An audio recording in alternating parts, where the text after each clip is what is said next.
नमस्कार दोस्तों, स्वागत है सबका फिर से मेरे चैनल ज्ञानमाला में। मैं आज लेके आई हूँ ओशो द्वारा कही हुई एक कहानी। मैंने सुना है कि एक गांव में एक बार एक आदमी को एक बड़ा पागलपन सवार हो गया। वहाँ एक रास्ते गुजर रहा था, भरी दोपहरी थी, अकेला रास्ता था, निर्जन था। तेजी से चल रहा था कि निर्जन में कोई डर ना हो जाए।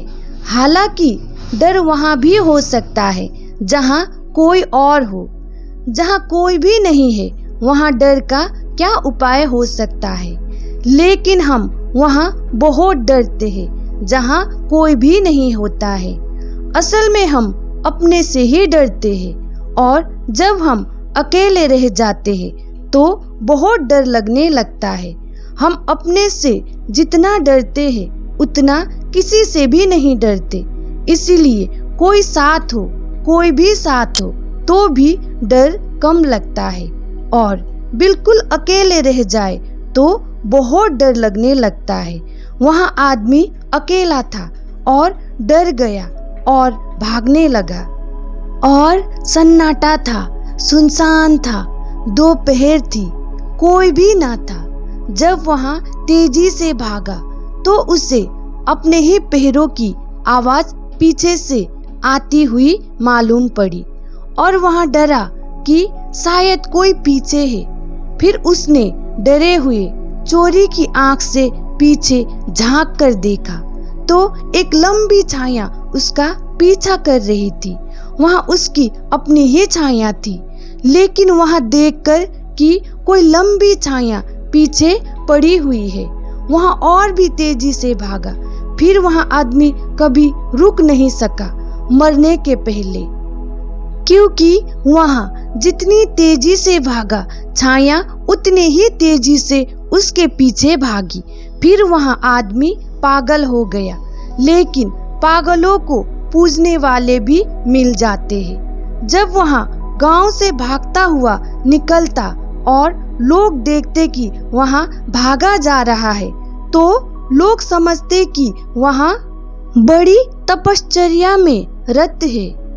वहाँ कभी रुकता नहीं था, वहाँ सिर्फ रात के अंधेरों में रुकता था। जब छाया खो जाती थी तब वहाँ सोचता कि अब कोई पीछे नहीं है। सुबह हुई और वहाँ भागना शुरू कर देता था।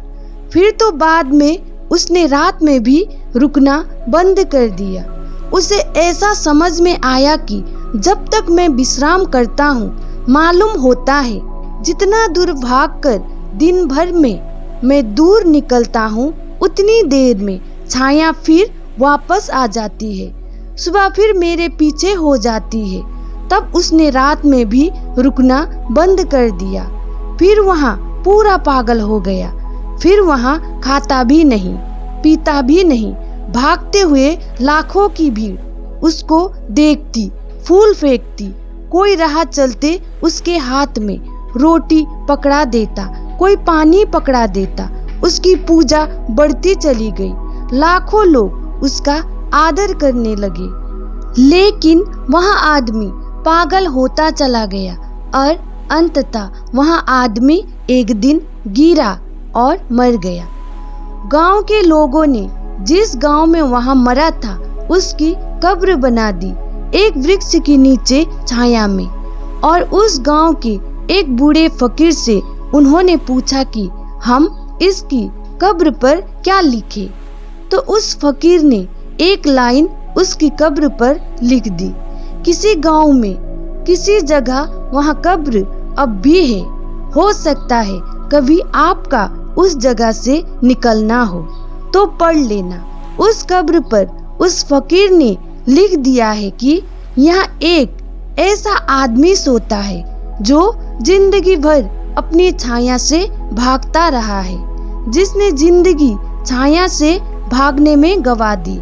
और उस आदमी को इतना भी पता नहीं था जितना उसकी कब्र को पता है, क्योंकि कब्र छाया में है और भागती नहीं, इसलिए कब्र की कोई छाया नहीं बनती है।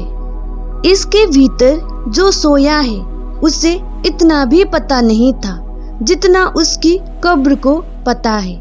हम भी भागते हैं। हमें आश्चर्य होगा कि कोई आदमी छाया से भागता था। हम सब भी छायाओं से ही भागते रहते हैं और जिससे हम भागते हैं वही हमारे पीछे पड़ जाता है और जितनी तेजी से हम भागते हैं उसकी दौड़ भी उतनी ही तेजी हो जाती है, क्योंकि वहाँ हमारी ही छाया है।